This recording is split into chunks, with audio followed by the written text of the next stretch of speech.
Hi, welcome to my video number one. Now, there's going to be a few videos on this van. It's, as it says in the title, it's transit-based Duetto. Great vans, great for camping in, but if you own one, you've got to be prepared to pay people a lot of money to keep it on the road, or prepared to get your hands dirty. Well, I'm too tight, so I do all the work myself. Anyway, here's the van. It's I think you all know what these look like, otherwise you wouldn't be watching this in the first place. But the reason for this video is I'm going to show you how I start up. It's a pig to start this time of year. As you can see, it's pretty cold. It won't start without cold start or putting a hot air blower up the air inlet. It uses a lot of oil. It's burning about 1 litre every 200 miles or so. It smokes like a pig. It loses power. So yeah, I decided just throw in a towel, get the engine out, put new rings on it, and just get it sorted out.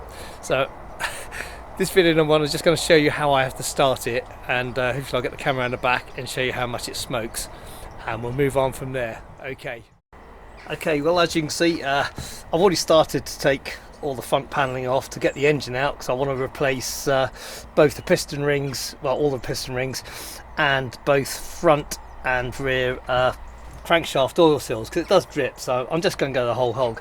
Now if you look in here, this is the inlet. I've already removed the airbox. This has always got oil in it, and what's happening, you're getting blow by because the piston rings are worn. That increases all the sump pressure. This is supposed to stop a lot of the oil, this filter here, but it goes into the inlet side and it's just sprinkling oil all the time here, oil droplets in the vapor, and that's getting burnt. So how I'm going to start it is using one of these. If you're at home, it's okay. If you're at a campsite, no. And we're just going to sit that into there, and then we're going to go around and start it up, and I can then show you how much it smokes.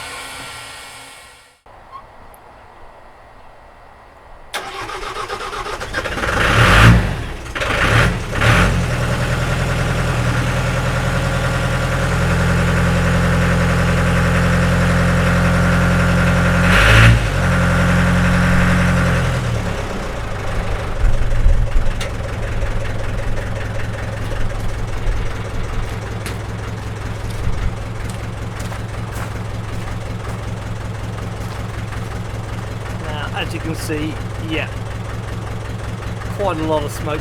It is actually bluish smoke, which does show it's oil. Yeah. Oh, by the way, this is a 1994 Transit 4DA engine, non-turbo. Okay, on to the next bit. Yeah, as you can see, it's not a great way of having to start your van, is it? Now, it's only running for, what, a minute or so? Now, looking down inside here, you'll see all that oil. It's actually, I cleaned this before I put the hot air gun in. You'll see oil running down. So it really is quite an issue. Now, funny enough, it didn't fail the MOT on that. It was acknowledged as a need to repair at some point, but they said it wasn't excessive smoke. It's just the inconvenience having to check your oil every sort of 60-70 miles. So yeah, it's just got to be done. So that's what we're doing.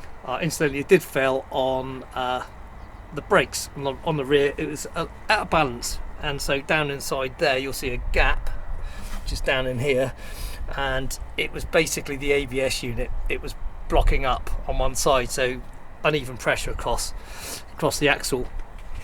Anyway, I do have a tendency to waffle, so let's get on. So next bit is to start taking off some of these parts, just to clear a little bit of space around the engine. Then the radiator's coming out, drain the fluids, drain the oil. Got to take the sump cover off underneath, and basically just get a bit better access, and then we'll hoist the engine out. So stay tuned for that. Well, I'm starting to lose a bit of light now, so I'm just about had enough as well. Been a lot of swearing. I've got the belly pan off from underneath, so that's missing. I've drained the water down, got the radiator off, and I've got the inlet side out the way. and the injector pipes out the way. It's just to clear a bit of space so you can see what you can get to. Now I can start thinking about releasing all the fuel lines and things.